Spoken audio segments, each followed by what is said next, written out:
4 notes. That's all B.B. King needs to keep your attention. He can do so much with just 4 notes. No wonder he's called the King of Blues.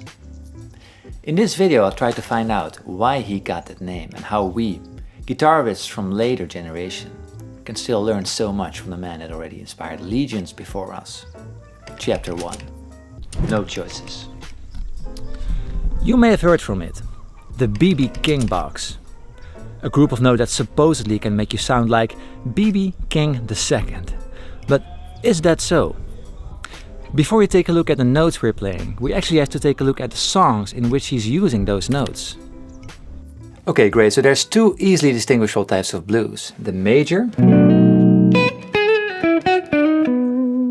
with the dominant sounding chords underneath, whereas the minor blues start with a minor chord.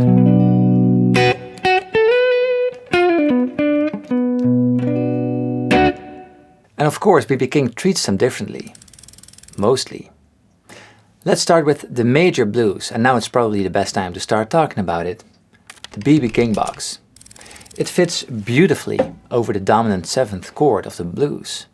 And the brilliant thing about the B.B. King box is that you can play it over all the 3 chords in a typical 12-bar blues, and it will get the job done. Oh, by the way, all the examples I'm showing you are in the key of B, because the B.B. King box hop to fret 12 on the B string, which is the root note, the note it all revolves around. So the B.B. King box is based on the 1, the 2, the flat 3, the 4, the 5, and the 6. Usually the 6 is played 1 octave lower, at fret 13 on the G string. Starting on that note, 13 on the G, 12, 14, 15 on the B, 12 and 14 on the high E. And you can also add 11 on the G string. So this isn't the scale used in Western music. That's why it's easy to refer to it as the B.B. King box. So these notes work beautifully because of these 2 notes over here, fret 14 and 15, the 2 and the flat 3. These notes can adapt themselves to the chords we're playing over by a magical thing we guitarists like to call bending. So if it's the 1 chord, you can bend fret 14 a whole step up. And now we reach the major tonality of the 1 chord. So the major 3rd. If you prefer the minor sound, or if you're at the 4 chord, you can bend it a semitone. Or play fret 15. And if you're at the 5 chord, you don't bend at all.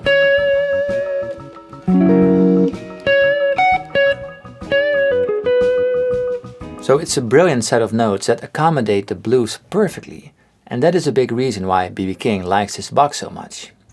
But, yes, there is a but. When you look at the minor blues, the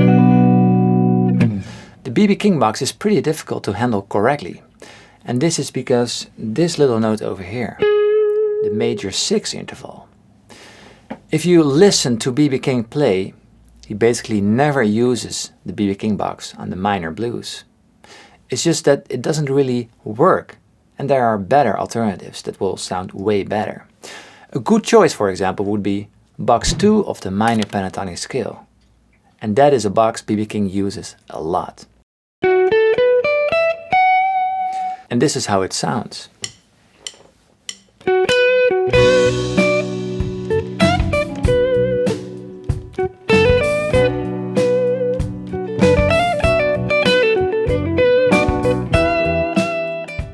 Okay, but now we're just playing a minor scale over a minor blues, and it sounds good.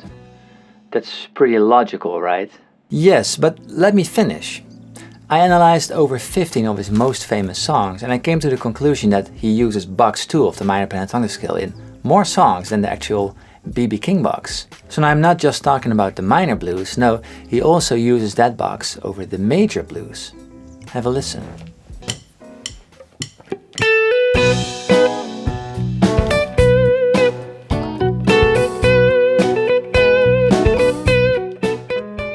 That sounds lovely too, right? and still very B.B. King.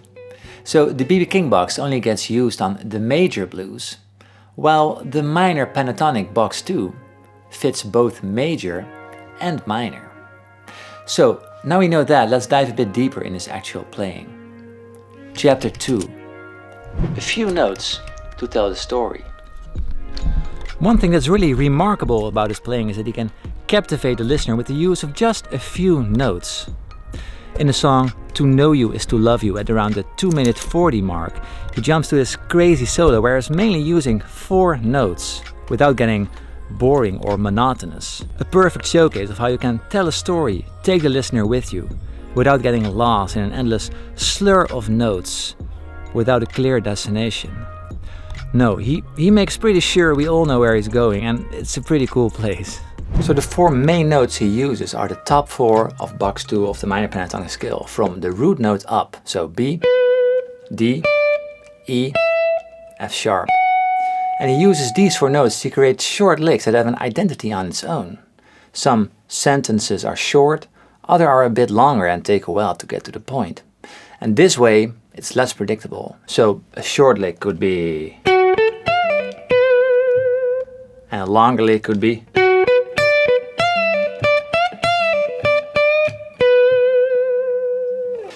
And then there's repetition. By repeating, you're letting the listener getting emotionally attached to the sound. It gives you something to recognize. You can give it a place, a value.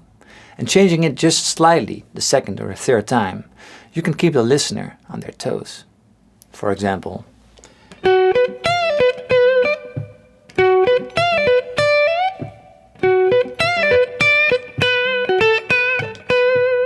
and I found 3 signature licks that we'll hear repeatedly in his improvising. So the first one is, for example, from The Throw Is Gone, and it basically starts on the 5th, and we just play a minor pentatonic scale up. And then we do a bend on the highest note, so fret 12 on the E string. Do a pull off to the 3rd, fret 10 in this case, and then get back to the root.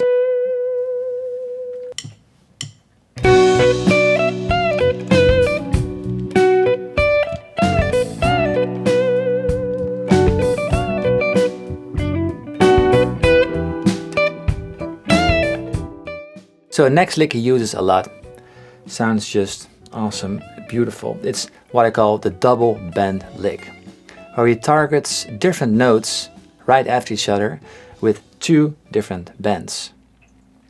So this could be bending from the same note, from the same fret, or bending from 2 notes a fret apart. I'm bending from fret 15 on the B string, from the minor 3rd to the 4th. Then I go 1 semitone down to fret 14, bending a whole step to the major 3rd, and then going back to the root.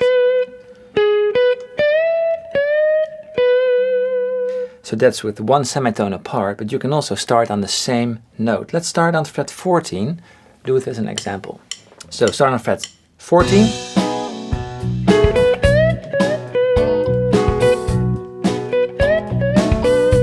So the first one is higher.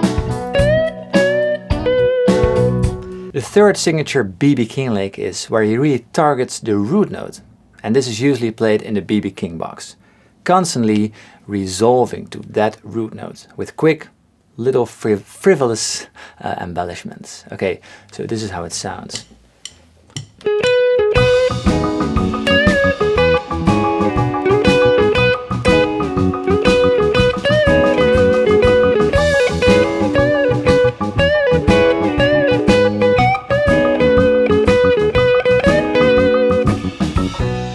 Etc, etc. Just targeting that B, constantly getting back to that note.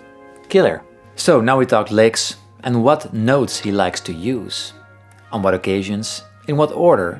But to get to the core of his playing, we need to look at his articulation and his actual phrasing. The way he pronounces, the way he translates his feeling into these wonderful, concise phrases. But what exactly is phrasing? It's a bit vague, but to most people phrasing is the way the player ties smaller sections together that fit together as a whole. Like when you're speaking, The sentences you're saying are just a smaller part of a bigger story. B.B. King does this like no other, playing as if he's singing, taking the time to breathe or adding a pause, to put more emphasis on the matter. Listen to any of his solos, and you hear that there's never an endless run of notes, but always a conversation happening. His next phrase is either a response, an explanation, or an elaboration of some kind. It always makes sense. So you can do this by taking elements from the first phrase and put them in the second to link them together. This can be a rhythmic element,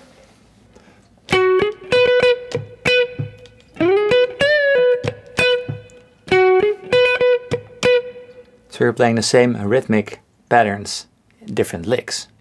Or you can do this by highlighting certain notes.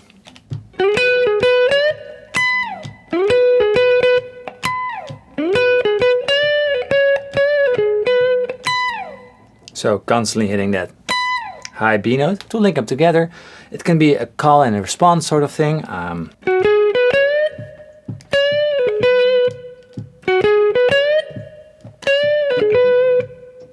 Sort of question and answer thing, or just a simple thing that feels right to you because you're the player. So as long as it makes sense to you, I think you're fine. So some things to consider is that you have to pay attention to the place in the bar where you play the lick. 1, 2, 3, 4. 1, 2, 3, 4. 1, 2, 3, 4. So now I was playing each lick on beat 4. The second lick started at beat 4. The third lick started at beat 4. So rhythmically it makes sense. So another very important thing is articulation. And by this I mean the way he plays certain notes. The guitar is eminently suitable to use a whole myriad of expressions. So let's just start with the most obvious one, which is vibrato. B.B. King uses a very characteristic sounding vibrato. It's usually pretty fast and lively.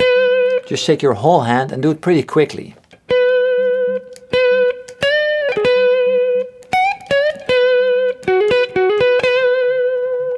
Next up there's bending. Of course, I think this really defines B.B. King, his bending. Briefly touched in chapter 2 in the second signature lick. His bend really grabs you by the throat in a good way. So he can do so much with just one fret. Some great notes to bend are the second, so this one, the minor 3, so this one, and the fourth as well. So these are all great notes to bend, and the special thing about it, you can bend it a semitone or a whole tone. So let me give you some examples you can do with bending. Start on a 2. First a whole tone bend, sounding very major. Now do a semitone bend, sounding very minor. Okay, now move on to the third, the minor third. You can bend it up a whole tone reaching the 4th. And then a semitone reaching the major third.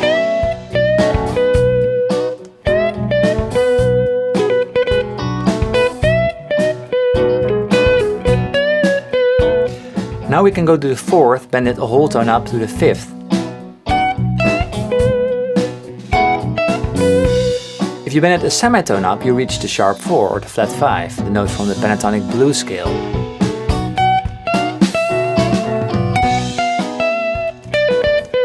That sounds great as well. So with that 4 you can play the 5th, the sharp 4, and the 4. So with bending and just the 1, the 2, the flat 3 and the 4, you can basically play any notes you want. And then you can sit somewhere in between as well to give it some dirty intonation. So just bend it slightly.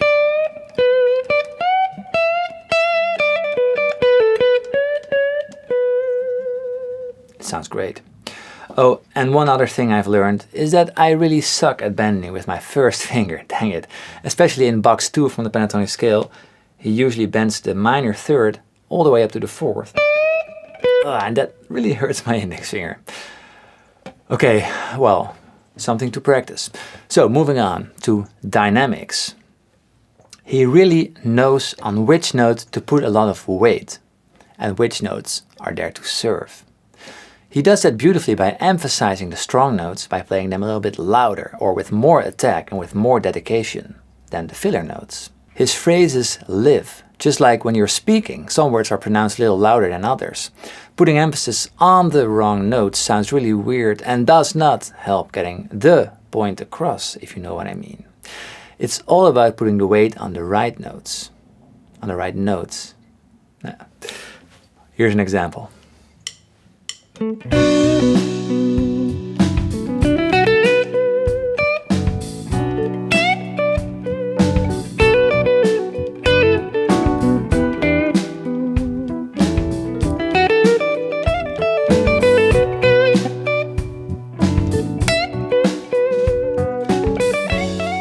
Listening to his playing with even more attention to detail than usual gave me even more appreciation of his playing.